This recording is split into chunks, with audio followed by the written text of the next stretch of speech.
Well, welcome for those of you who don't know me. My name is Johnny. This is Peaches. If we want to talk about my number one tool for coping with grief, she is my absolute number one. Cuddle bug, cuddle bunny. And so she is an unregistered therapy dog. But my name is Johnny Goodmanson. I am a massage therapist, yoga teacher, group fitness instructor. I hold a pastoral role in Live Free trainings. And we're just going to talk for a few minutes about grief. Really, we're going to talk a few minutes. It's going to end up being about grief and trauma, because I really do, like Dr. Caroline Leaf, believe that grief is a trauma. I got to start, because of what I do for a living, we got to talk about our faith. And one of the things that I love, hi Maureen, welcome. One of the things that I love about the Christ-centered nature of how, at least I view grief, is it makes sense to me, because in the Christ-centered philosophy, grief is something that we were kind of never meant to experience. There isn't a bucket in our brain for it. If you want some neuroscience on this, Dr. Caroline Leaf is someone who writes about the idea that our brain and where our creation comes from, we come from love, we're coming back to love as we live our life, and we're going back to love in the afterlife. And so there isn't a bucket, if you will, in our brain to process grief. We were made for, and are going to love. And so the assault that is this experience on our hearts of loss and grief is just that. It's an assault on our heart. And we were never meant to experience it. We don't have a bucket to categorize it. So often what happens in this then is what we can't process in the moment, what we cannot process in the moment becomes trauma in the body. And so grief is a trauma. We usually associate grief with loss in this world. When we hear grief, we might immediately think a spouse who has lost another spouse, losing a parent, losing someone to death. That's usually what we think of as grief. I want to make sure that we understand going into this. I'm expanding that in this. And most of those helping people through loss and trauma, grief, expand it as well in the professional world. This idea that you're only going through grief if you've lost a loved one, it's a misnomer. So trauma, grief, I'm going to use those two interchangeably a little bit in this. Trauma and grief in the body is what didn't get processed in the moment. I'm just letting a few people into the waiting room here. So trauma and grief in the body, it's what didn't get processed in that moment. And so I think one of the things that we all often think is time heals all wounds. You guys have heard that? I've got a monitor right in front of me. That's why I keep looking up and down. I can see all your faces. We hear that time heals all wounds. You guys have heard that, right? Here's what I have to say about that. Absolutely not. Absolutely not. No, love heals all wounds, but time does not heal all wounds. Here's what time does. Time allows. Time allows. Time is, I'm just going to mute someone here. Time is a bit of a gatekeeper. In fact, I was just texting with a friend of mine this morning about how there's some healing going on in her life. And so some stuff is coming up. Stuff that was latent because not enough time had passed for her to process what had happened over here. So now that she's processed what had happened over here, what time is doing as a gatekeeper is it's going, okay, you're ready for this over here now. So time does not heal all wounds. Time allows for healing. So I want to make sure we know that coming out the gate. Our go-to in trauma and loss is, for the most part, and this is not everyone, I want to say that what I'm going to teach today is not exhaustive. It's not all the information. It's 30 minutes on this massive ocean of information, right? But a lot of people's go-to is shutdown. Shutdown can happen in the form of, I'll actually ingest something to shut down. I don't want to be thinking about this. Excuse me, I need a little sip of water. I don't want to be thinking about this, so I'm going to take something so I won't. And medically, I believe that's sometimes necessary. That's sometimes necessary, that to take something to guide you in processing it in your own time. That can also look like alcohol, food, shopping, right? What can I do to not feel this? It's a form of wanting to numb out. And what I want to say, and what every bit of research and every doctor, every therapist, every counselor, every massage therapist, every yoga teacher will always tell you, the only way through is through. There isn't a way around grief. There isn't a way around it. There isn't an alternate path. This isn't the app Waze, right? Waze goes, hey, there's traffic going on here. There's this going on here. There's construction. Let me find an alternate route. With grief, there's not an alternate route. And so where time is your friend is time allows. And what I want to say is that grief is a process. They call it the grieving process professionally. That's because it's a process. It takes a lot of time. And anything in your environment can be a trigger. If you did something with that person, if you were abused, and at the moment of your abuse, that certain smell was in the room, or that certain thing was in the room, or another person can be your trigger, and you don't even know them because the sound of their voice sounds like that person, or they lick their lips like that person did, right? That person could have been someone you loved and lost. That could have been someone who hurt you. So now you've got all of these assaults on your healing all around you in your everyday environment. So what we often do in that is we want to know, I don't want to feel this. I don't want to experience this. So however we can numb out, excuse ourselves from the situation, try not to feel it. That's what we're going to try to do. So shutdown is kind of our go-to.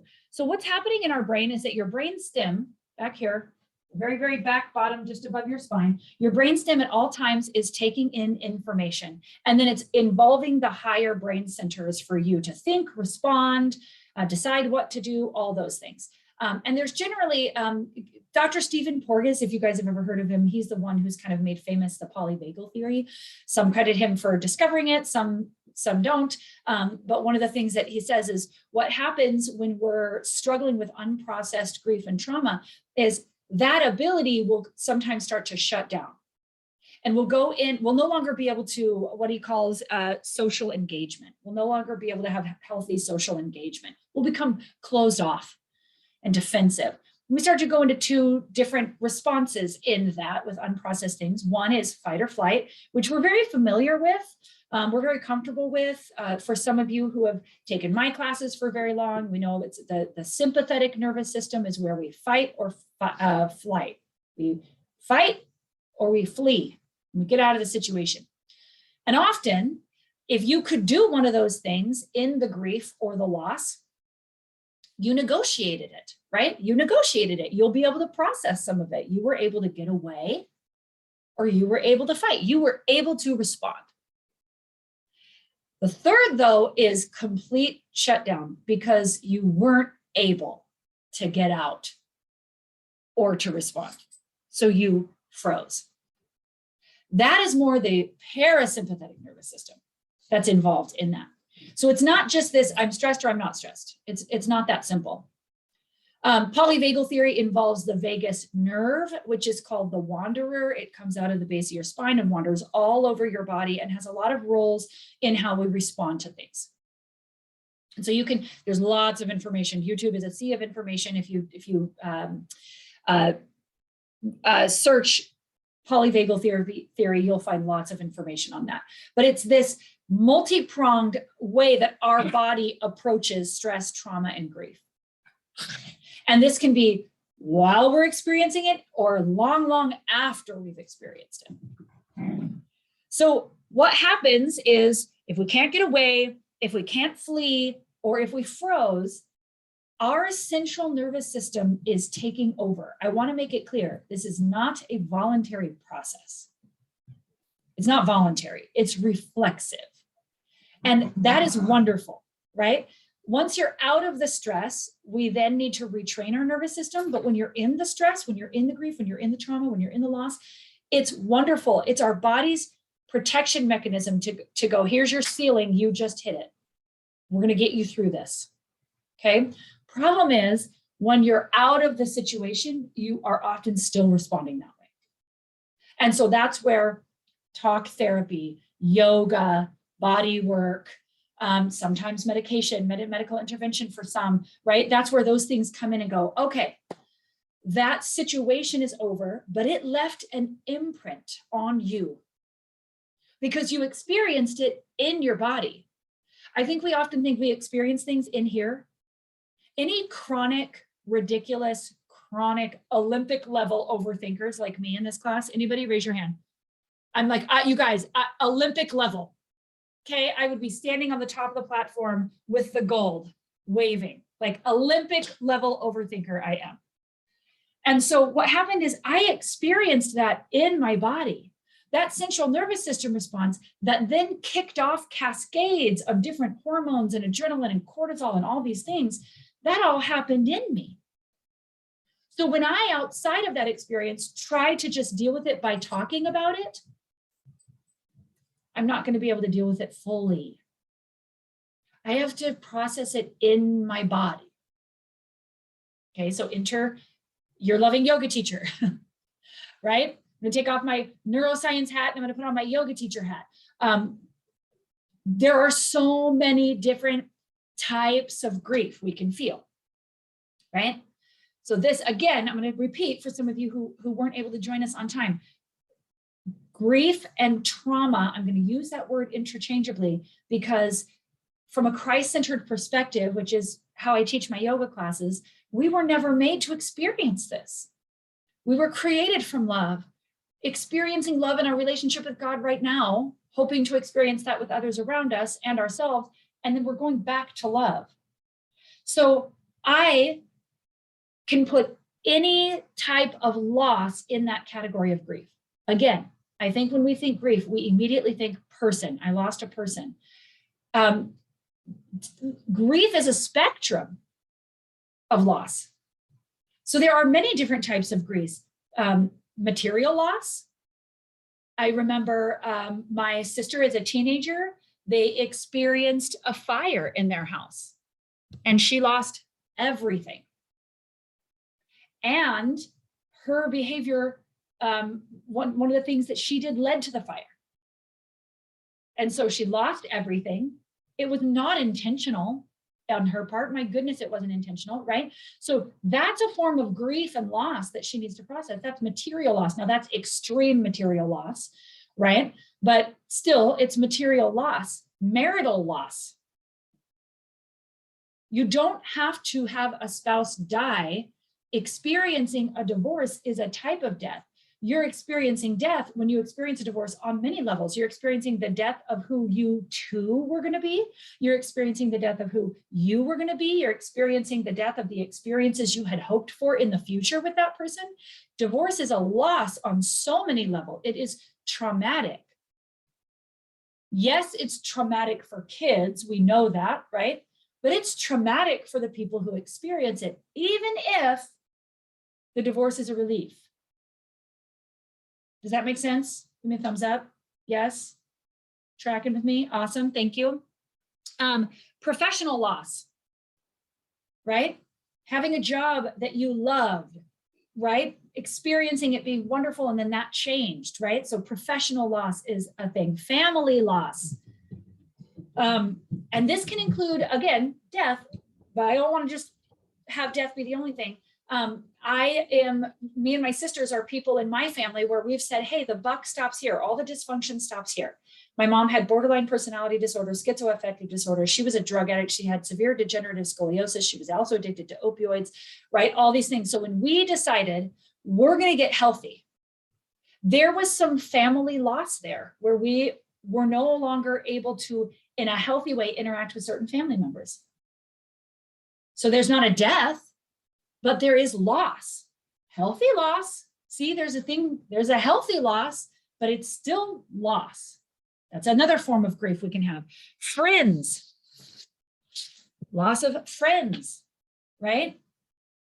I recently experienced a job change, and there were friends that I thought I would have my whole life, and that has now shifted in ways that I never thought that would shift, right? So friend loss, friend betrayal. Oh, that's such an assault on the heart when your friends betray you, right? Health loss, getting a diagnosis of some kind that none of us would be surprised if I said right now, hey, we're all going to die someday, right? Nobody's going, what? Nobody told me this, right?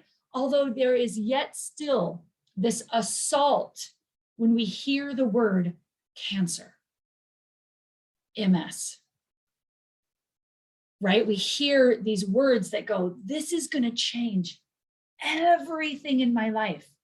And so now all the everything, loss, loss, loss, change, change, change. We all, while I know the word grief was probably a buzzword that brought you here, want to just say that grief is a leveler of the playing field. We have all experienced it. So one of the very first things you can do before I kind of move into some helpful movement of those things, any questions, any comments, anything before I keep going? Do my best to answer them.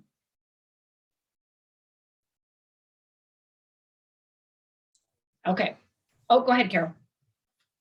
Just an interesting story. This week, I had a play date with a friend on Zoom so we could talk about doing some artwork and writing a story, because she had shared one of her stories with me about a special needs child that she has. And I was just showing her some other stuff I did, and just some things I do with dollhouse furniture. And it was chairs. And I told her the story of why I put these together. And she said, maybe you were grieving a loss there. And I went, oh, I think I was. And that's why I created that. It was like a different kind of therapy of, just to put it into picture or put it into a 3D thing, or, it's maybe an art installation is what it is, because it's just small. But anyway, yeah, I think it's there, something to think about. Yes, there was a loss, and that's like a memorial to it. Her other point was that beyond, so much good came after that loss, and I would not have the good that came after if I had not experienced that loss. Carol, well, I just love what you said about that's the time allows, right? Here you are, an adult woman, and time is allowing this very subconscious experience. You were making an art installation, right? But the inspiration for it was coming from the depths of inside of what needed to be healed. I love that. I love that. Thank you for sharing. That's so good. And such a perfect example of what I'm talking about. How many times have you done that, right? Because there's so many different ways that your body stores trauma, right? There's, of course, our mind, which is not our brain. Our mind is all over our body, right? Our brain is an organ that our mind writes and shapes, but our mind is all over our body, right? But there's different reasons that the body stores pain in different ways. There's a lot of evidence that chronic back pain has a lot to do with the way the central nervous system on the ventral side, the front side of our body, processes grief and trauma. And so undiagnosed, unexplained back pain. The hips are a place that tend to store a lot of hurt and grief and things like that. If you think of, like, I give you full permission to look at my butt, kind of sitting there with like a tight, you know what, right? Just like a posture like this, right? And so a lot of times when we experience a moment of trauma, we experience muscle rigidity. And so that muscle rigidity can stick around and then bother us on and off when we get triggered about that thing. And you can be triggered about something, and a body area of yours can get activated and start expressing the grief, and you have no idea it's happening. You have no idea you were triggered. You have no idea what's going on. For me, because anxiety tends to be a big issue, That's this area right here for me, control, fear, because what happens, this was in a former workshop of mine on shoulders and anxiety. What happens is I'm getting prepared to fight. So I lift my shoulders, I lift my head a little bit because I'm trying to take in more information.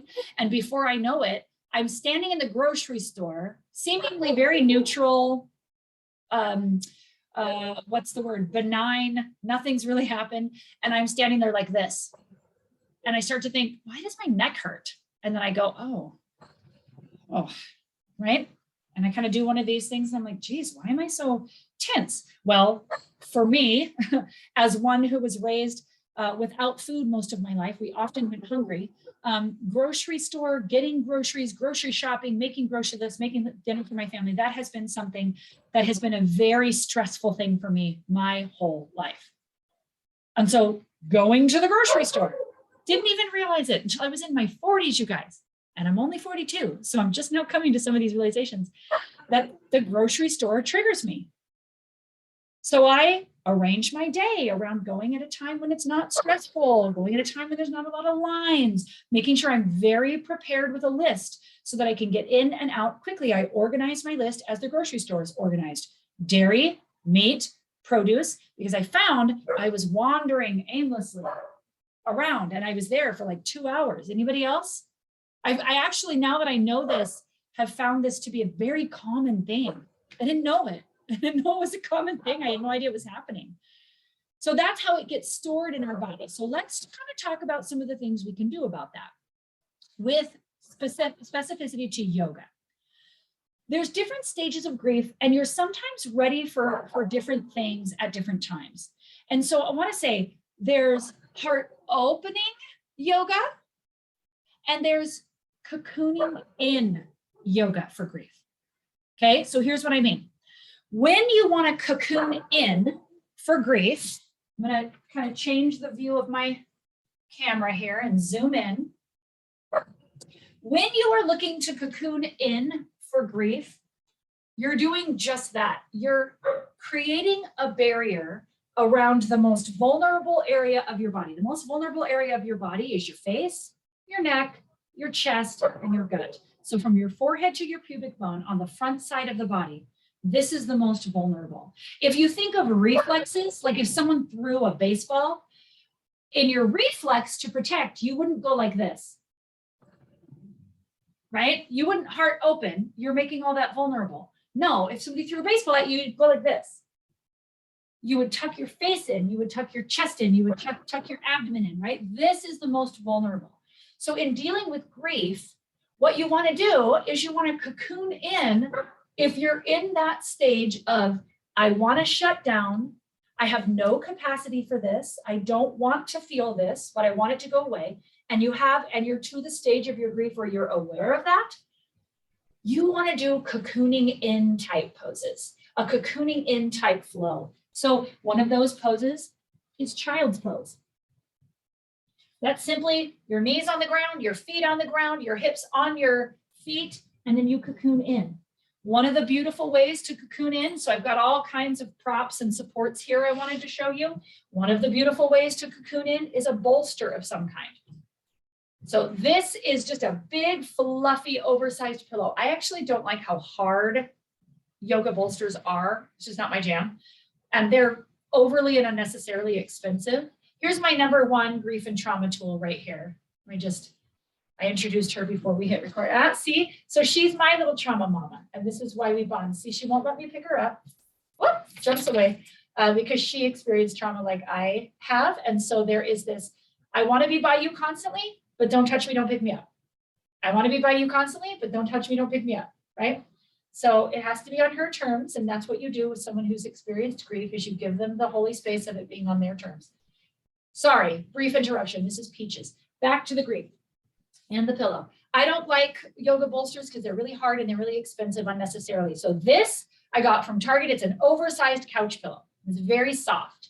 You can pull that up and then you can kind of bunch it up underneath you and then experience the support of the bolster.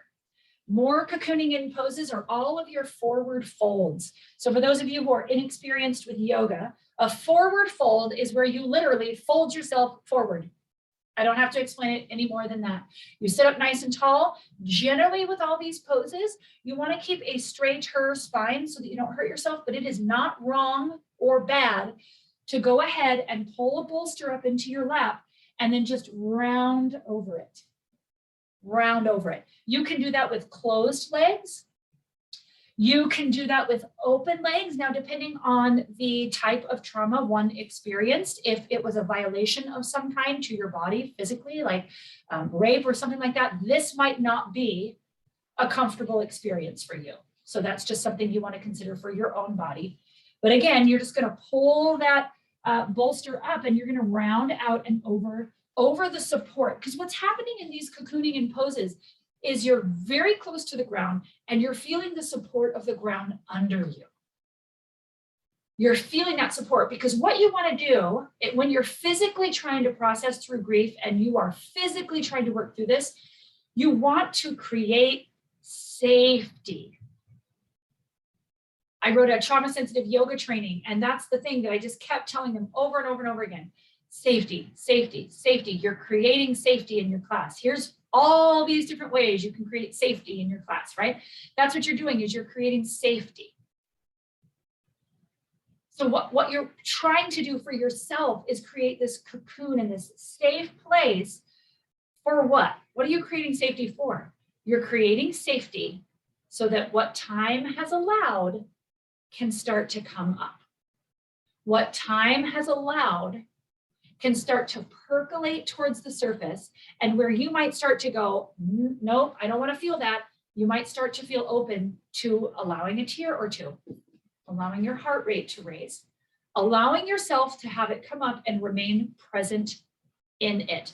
Grief is like a wave in the ocean. It comes in and it crashes in violently. And I think sometimes what we do is we say, well, I don't want to feel it because I don't know what I'll do. I don't know if I'll stop crying. I don't, whatever. But here's the deal about a wave. It crashes in, and then what does it do? It recedes. That moment of grief will not last forever. And as you are ready to let that moment of grief come up, it is so powerful and healing to breathe and be present through it. Not push it down or push it away. That's what we tend to do. We down, swallow it, repress it, right? Or we push it away, which is still a form of repressing it. Rather than letting it come up and move through our body. Have you ever started to get a massage and they start working on a certain area of your body and you start to cry? You don't know why, right? What's happening is your body is processing something. And you don't have to cognitively be aware of what it's processing. You just let it. You start to give it long, deep breaths. You start to tell yourself, I will even say the words, Johnny, you are safe. Go ahead, cry. Johnny, you are safe. Take those long, deep breaths and just be in this moment. It's you holding your hand through the grief. That's what these cocooning stages do. Pigeon is another really great posture for this. So pigeon, face down pigeon, there are other variations, but face down pigeon is another one where we're taking our body and moving forward over our hip. So your hip, you've got your knee in front of you, your back leg is extended, and then to the level that you're available, you can come down to your elbows, you can use your block and place your forehead on it. If you have the availability, you can reach forward and lay your forehead on the ground. I have low back issues, and I've done a lot of grief and trauma work from my own abusive history. And so I work this pose a lot. So I like to have all the possible body weight I can on that hip. And so I put my arms down by my side and turn my head so that I can just get as much weight as possible pressing down on that hip. So those are some cocooning in poses you can do. Other poses that you can do as we finish this out are, let's say you're a little further along in your grief and you want to do heart opening. I don't know if any of you are familiar with traditional Chinese medicine, but in traditional Chinese medicine, the lungs and the large intestine are a circuit of yin and yang meridians that energy flow to. And grief stores itself there. Well, both of those are on the inside of the arm. And so when you do heart openers, it goes from the heart down to the fingertips. So when you do heart openers, you're maybe in this opened stage of grief, or maybe you've forgiven the person, you've done the work, and you are saying, I'm ready to move forward. I want to move forward from this. Heart openers. Opening those meridian lines on the front of the arms, literally opening your heart, because what happens when we experience grief and trauma, as a protection, our shoulders round forward, our head falls down, and we collapse right here. And then it starts to take this posture, right? Sadness, defeat, right? I have no will I don't even have the energy to lift my head. I'm so sad, right? And so as we're ready to move forward in that, all the opposite of that is what we do. So we lift our head. We stop collapsing right here where we can't take long, deep, life-giving breaths. We roll our shoulder open. And so heart openers can include even as simple as sitting in a chair, drawing your shoulders back and looking up with your hands interlaced. There is, I'm just going to let someone into the waiting room. There is a supported supine posture. Supine means on your back. There's a supported supine posture that you can use a block for, or a big pillow, called fish. And so I can lay down and I can just let this prop open my heart for me. And this is maybe that good in between. I'm still in my cocoon, but I'm ready for an open heart. And so I can feel the support of the ground or the bolster on me. And I'm just going to open my heart to move. Fish, you can also interlace your hands or just bring them down by your side and push your elbow into the ground and lift your heart even more. You can keep your neck even with your shoulders if that hurts your head, or you can, in a controlled arch, look behind you. There are also face down heart openers that you can do. And those would be poses like what we call cobra. So your elbows, see my elbows sticking up towards the ceiling, and then I can lift up here. A more active one would be upward facing dog, where I press my arms into the mat and I lift my knees off the mat and press the tops of my feet into the mat. So there's lots of different stages of what poses you can do dependent on the stage of grief you're in. So again, this is not an exhaustive workshop. I have in my store at livefreetrainings.com, I'll put it right here in the chat.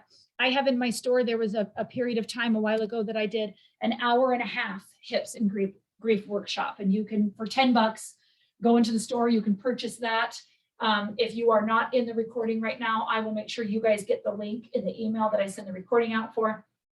And it's an 1.5 hour, and we have a practice. I have a playlist in that practice, a way to kind of move through that and give you ideas to start to begin to lead your own practice, just an empowering trust of yourself on your mat in your practice.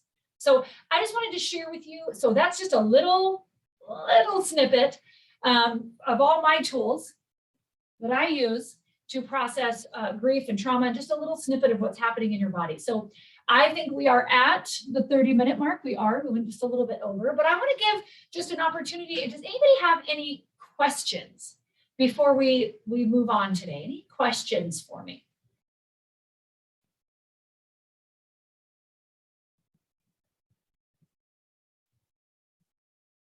Right. Well, it's usual. Just most of you probably found me from social media.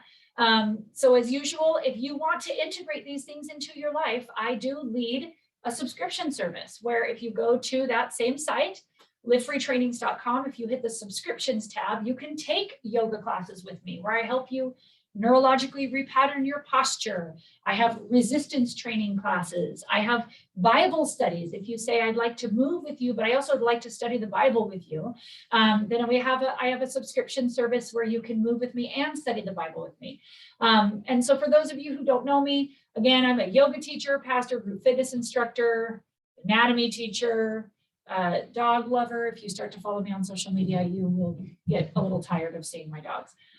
But I thank you so much for being here with me. I will email this out. If there's anything in there that you're like, oh, I missed that, or I came in late, I'm going to email this out to everyone who's registered. So you'll get this and you can listen to it again. I would encourage you to put your own little mini flow of yoga poses together. There's so much more to yoga than just the pose. I didn't even have time to touch on breath work and its importance where it's connected with the pose, because the breath work is arguably the most important part of a yoga practice, but we'll do another free workshop on that in the future.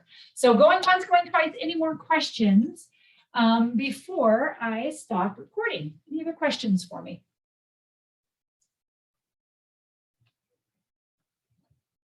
All right, my friends, thank you so much for being here. I appreciate all of you. Have the most wonderful day. Thank you so much.